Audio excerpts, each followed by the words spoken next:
Bonjour, aujourd'hui je vous présente les animés de la saison que j'ai prévu de regarder. Cette saison, j'ai deux grosses attentes. Pour commencer, l'adaptation de l'Atelier des sorciers de Kamome Shirahama, qui est un gros coup de cœur pour ma part, donc j'en attends vraiment beaucoup. Des premiers épisodes que j'ai vus, ça promet d'être vraiment exceptionnel. La magie a toujours été un miroir lointain pour Coco, jusqu'à sa rencontre avec le sorcier Kifri. En observant l'interdit, elle s'approprie un secret qui la dépasse et commet un acte aux conséquences dramatiques.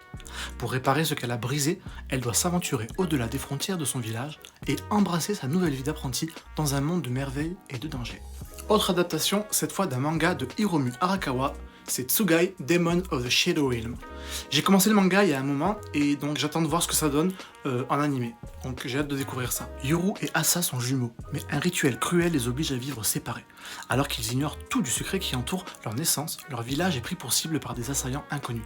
Face au danger, Yuru se découvre un don unique et il est capable de diriger les Tsugai, de puissantes créatures jumelles.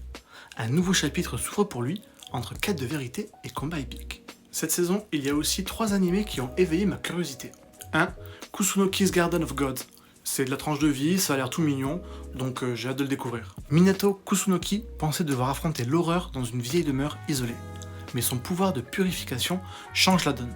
Une fois débarrassée de ses démons, la maison Kusunoki devient le nouveau point de chute favori d'esprits aussi étranges qu'imprévisibles. 2. Botan Kamiina Fully Blossom When Drunk.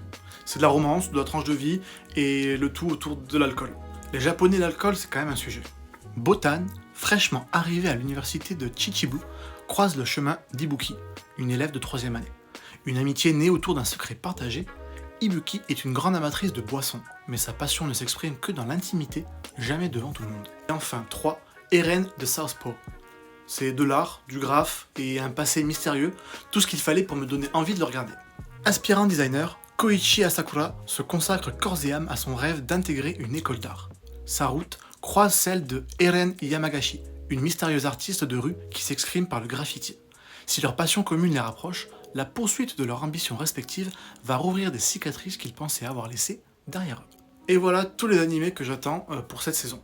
Dites-moi en commentaire quels animés vous allez regarder de votre côté. Moi je vous dis à bientôt pour de nouvelles chroniques. Ciao!